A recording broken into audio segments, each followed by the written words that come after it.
It feels like somebody wants to sell me something!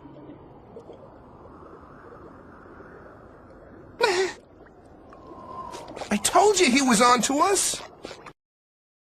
Quacks and cults alike tend to be defined by two essential features. 1, the belief in and loyalty to outlandish, unsubstantiated ideas, and 2, a constant effort to recruit new followers through unethical or manipulative means. While those outside a given quack or cult's influence often see the first feature as mere absurdity worthy of mockery, the second feature is seen differently. Manipulative recruitment tactics are what give cults their chilling eeriness and quacks their predatory image. But nearly everywhere there are outlandish beliefs, there are unethical or predatory recruitment tactics. It isn't just the Jim Jones level cultists or the Deepak Chopra level quacks using these tactics. It's also some of the moms selling dietary supplements or the friendly people at your local church teaching Sunday school. The tactics I'll cover here can be used unknowingly and are commonly used by people who have fallen for them themselves. Cult leaders and professional snake oil salesmen, on the other hand, usually know exactly what they're doing. Unlike what I've done in previous videos in my series on quacks, here I'll list the tactics in question in the order in which they're often used. Preying on vulnerabilities. Most of the time, people don't come to beliefs through pure reason alone. There are always factors like emotion and psychological need to our decisions. Sometimes those are even the biggest factors to the assimilation of new beliefs. When a person is in a state of heightened emotion or psychological need, they're often vulnerable to succumbing to those factors during decision making.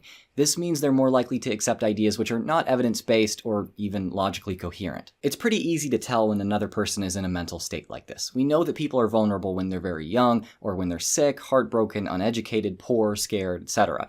So naturally, quacks and cultists begin their recruitment by seeking out those who are in vulnerable states. When they inevitably find them, they'll tailor their message to play on the weaknesses of their targets.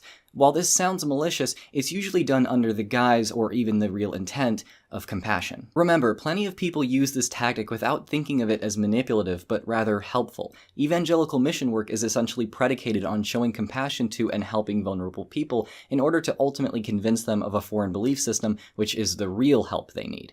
It really can be done out of kindness. Even when backed with good intentions, though, preying on the vulnerable is simply unethical. Let's take a look at some examples. As I've said, being young and uneducated is a vulnerable state. It's absolutely no mistake that Christians everywhere, especially evangelicals, hyper-target young people with their ideology. Because over 70% of all decisions for Christ happen during a very precise window, from ages 4 to 14. And those who accept Jesus during this window are more likely to keep the faith. But that's not surprising, is it? Where the world sees immaturity or foolishness, God sees open windows, tender, trusting hearts, responsive to His leading. But today's children need our help. Some Christian groups take this to a pretty serious extreme. I mean, do I even need to mention Jesus Camp? I need you to get serious with God. Say, God, I'm here to be trained. I'm here for an education. I'm willing, God. Those in multi-level marketing schemes also tend to prey on the vulnerable, especially those dealing with sickness or personal loss. It's so common that it's become a widely mocked trope at this point. I'm sorry to hear your dad's having a rough time with chemo. How is he? I know now probably isn't the time you want to hear random info, but parabens in products and deodorants, etc. have been linked to causing cancer. Many patients have been advised to use paraben-free products such as Arben. Please tell me if you'd rather me bugger off, hon. I really wouldn't want to upset you or your family, but if you like, I could send you some info or products to try. Giving easy answers and secret knowledge. This is a form of preying on specific vulnerabilities like social isolation, low self-worth, and existential anxiety, as well as lack of education. When you suffer any or all of those issues, you're likely to seek out and accept information or ideas that mitigate them. Isolation and low self-esteem seek out feeling value and connectedness, while existential anxiety seeks out feelings of meaning and significance. All those things can be found in the form of reductive answers to big questions, especially if those answers feel like privileged, suppressed, or even taboo information. Plenty of quacks and cultists will play to this by supposedly answering difficult and confusing questions with simple, easy-to-understand answers. They'll also make their ideas more appealing to some by indicating that they don't want you to know this, or this is the actual truth about such and such. When the supposed truth is both emotionally satisfying and a secret being suppressed by the powerful, it's easier to accept without much evidence behind it. One of the most dated cliché lines to simultaneously draw people in and excuse the lack of hard data backing alternative medicine is saying that Big Pharma is trying to suppress the fact that, insert natural cure here, works better than medicine. Many of the constituents that are so effective in essential oils have been synthetically made and commercialized, and we use them in our daily lives and not even realize it. The pharmaceutical companies, they know they work. They don't want you to believe it is, but all they do is really try to copy that which nature has made and sell it to you. It's also a much simpler, more exciting idea than a nuanced explanation of the burden of proof, the unscrupulous scientific testing all substances must undergo before becoming a drug, and the actual economic and moral pitfalls of our healthcare system. This tactic can also be found amongst countless cults and even mainstream religions in the fact that they say they have the truth with a capital T, they have the one true God, they have the one true scripture, etc. This is not only a reductive answer to the unknowns in the universe, but also a claim of privileged information. The foot in the door technique.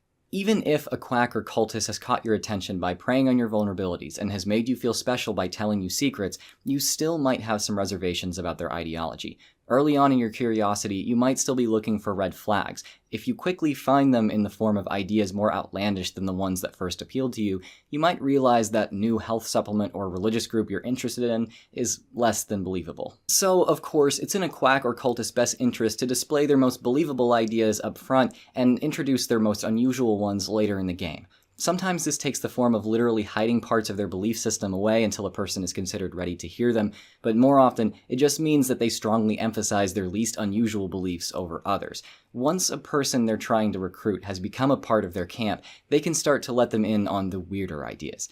Essentially, a quack starts with their foot in the door and slowly creeps all the way in. Hardly anyone is better at this than Mormons or David Avocado Wolf. Mormons love to emphasize that they're just Christians like everyone else, and they constantly downplay the fact that they believe a supposed prophecy of a convicted con man that told them God is an ancient being with a physical body who lives on a planet near a star called Kolob. And on top of that, then we're taught signs and passwords called tokens.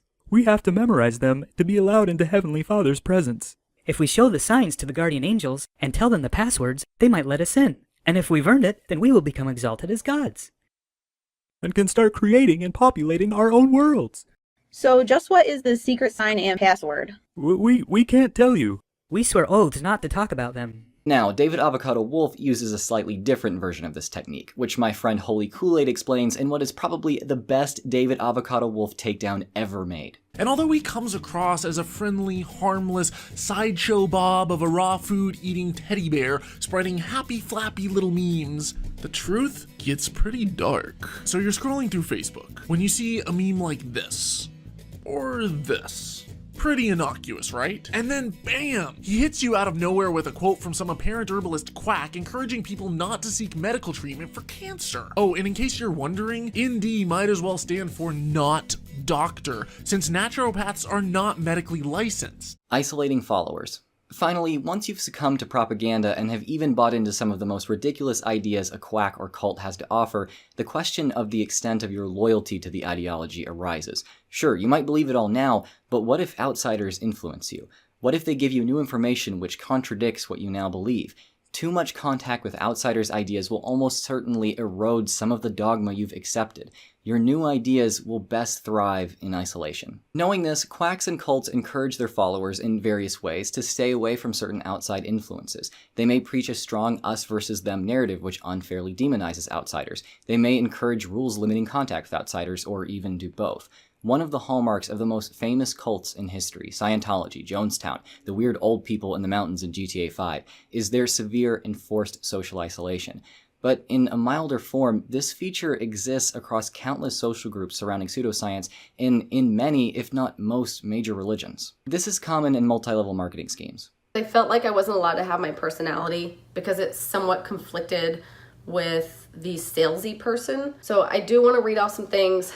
I've kept a list of them for a while on things that I was actually told in this regard. I heard this a lot, and I think it's kind of that cult mentality that's very scary to people. If you lose friends and family over this, then they were probably not a good friend to begin with. And like I said, it's present in religions everywhere. So surely, sister, you can keep friendship with non-Muslim, but whenever there is a friendship between two human beings, always remember, either you are influencing her or she is influencing you. So when you keep friendship with them, behave like a good human being, like a good Muslim, and see to it that you influence them. If you cannot influence them, and if they are influencing you, then I would say that stop the friendship. These tactics really are used everywhere. Professional quacks and cult leaders use them, but so can regular New Agers and churchgoers. They can be used purposely to manipulate